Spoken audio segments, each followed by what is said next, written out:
What? His batteries are 50 pounds. Can't really show this.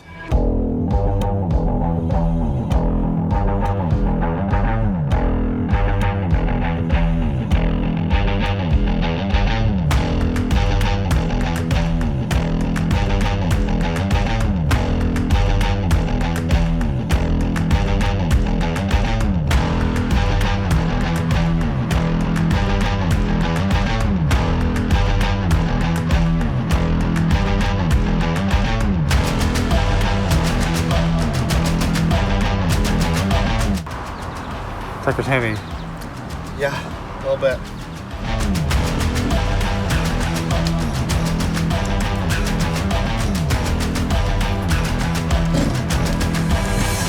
How is this bigger? Appears that the box is too big. Don't know what happened there. We need to analyze to see what happened. I only measured the one depth, which is why it's too big. So normally I'm not a huge fan of showing our low moments. A lot of times what we show you is after we've experimented 10 million times and finally gotten it right. Because what we want to show you is the success, not to glorify it, but to celebrate it.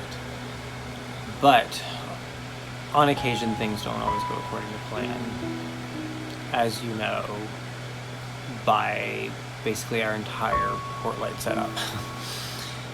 But this time was a little frustrating, and I think the thing that's most frustrating about it is that it was so minuscule. So the box doesn't fit for the batteries that Nick's dad made. We gave him the measurements, but he didn't do anything wrong. He did exactly what we asked him to do. The measurements that we got were off slightly. We assumed something was straight and it wasn't. So this is the box. It's made out of marine grade plywood. It's very sturdy. It's virtually waterproof. And here is where we messed up. We should have dry fitted it before we epoxied too. It is about 3 inches taller than the compartment. It's perfect height, which is partially where we measured, as well as in the middle a little bit, where it fits. Basically, it's the exact same height as the compartment. So we're not sure how this is going to be solved just yet. His dad is on his way here to the boat to help us kind of analyze and figure out what our next move is, because quite frankly we're kind of at the 11th hour, and not because something needs to be done, but because we're kind of at the end of the electric wiring, and basically it's install the batteries and wire them up, and that's most of what's left to do. And to be honest, we're just sick of the hurdles, which I know, like, in doing boat work, especially when you're new, there are a lot of hurdles to overcome, and we have bitten off a lot more than a lot of people do, starting out. Definitely not more than some people, but we bit off a lot. So 4 months of nonstop go, working on boat projects, with very little balance. So, needless to say, I am physically and mentally exhausted, and I'm ready to just be in the water, floating peacefully, doing nothing. We might actually have a week of just peace. Yeah, that sounds great. I know this is a little heavy and a little dark. We're just feeling a little defeated right now, but We'll lick our wounds and get back up. it's just a bump. It's just a hiccup, and we'll be right back at it in just a few moments.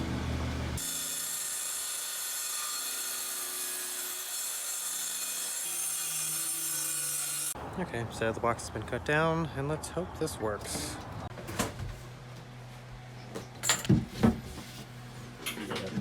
Get the wires underneath.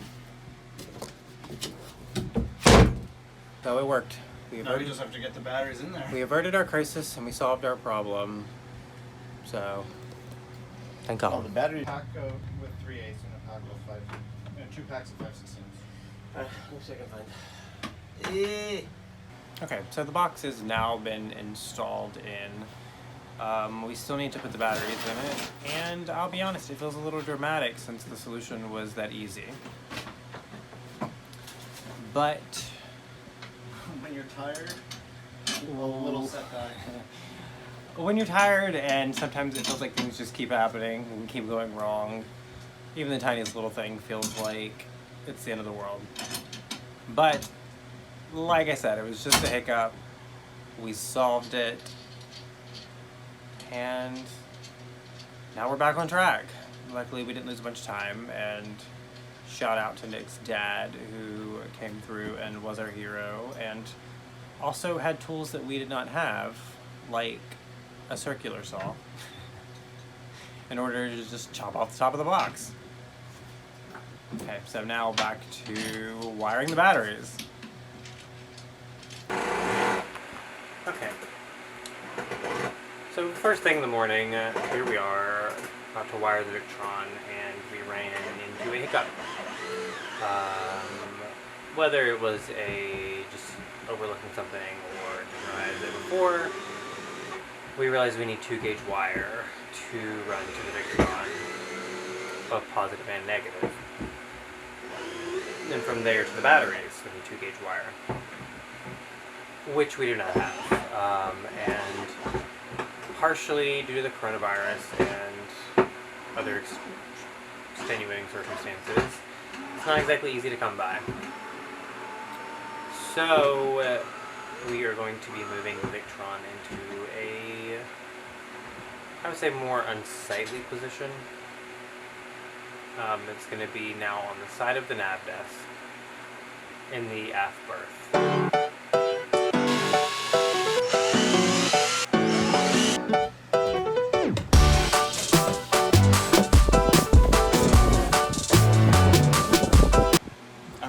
Victron's poof.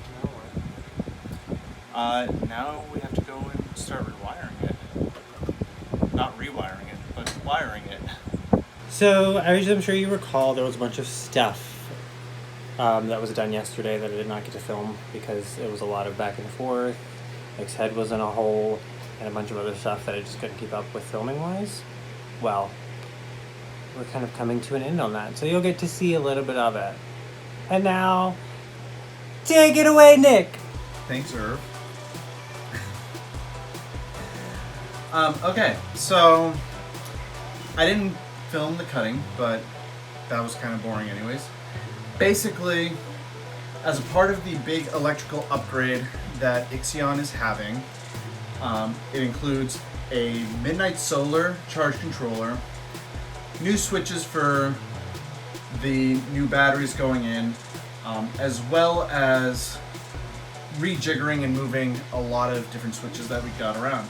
But what I was cutting right now and what I'm getting ready to install officially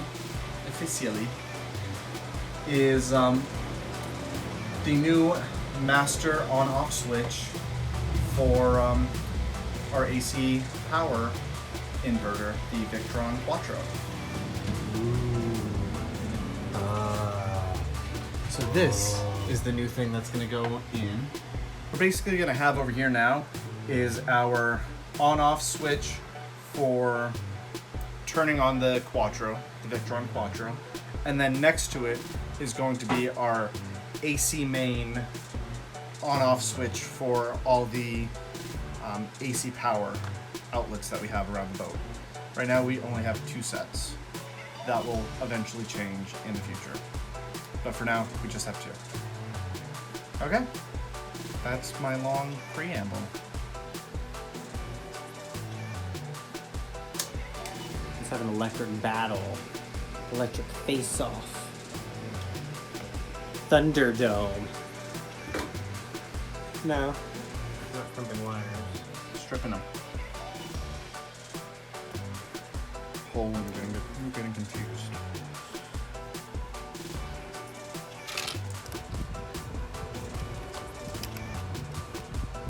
What are you doing now?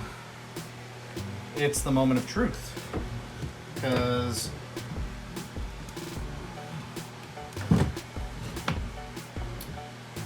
now somebody has to go down Plug it in. and plug it in. Okay, so we're about to flip the switches. See if we get power.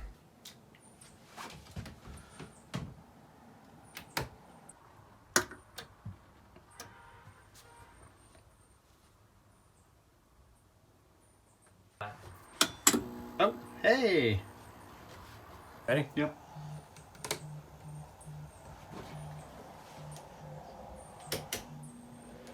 And we have power! Cool. It's alive! We have finally come to the time that I would argue is the most important of any electrical setup. The batteries. And this was been quite a doozy to get together and figure it all out. But we made it. Now we get to wiring them so we have power! I have the power! Standalone power, that is, off of the shore power. Because right now we're running on shore power. So let's get to it. And if you want, check out our t-shirts. Sail with pride. T-shirt commercial. And let's have a logo there. Oh yeah, logo here too.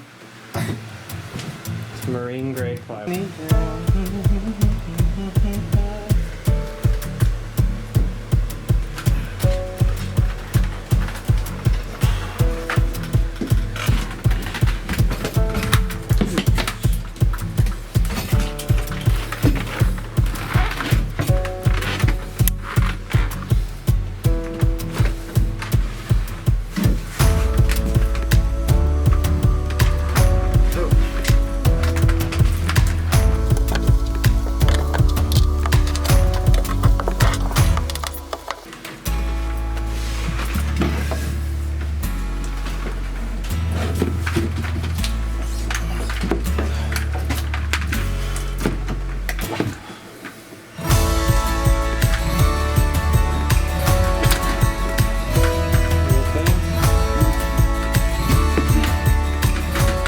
Unfortunately, we're not going to be able to finish the batteries today.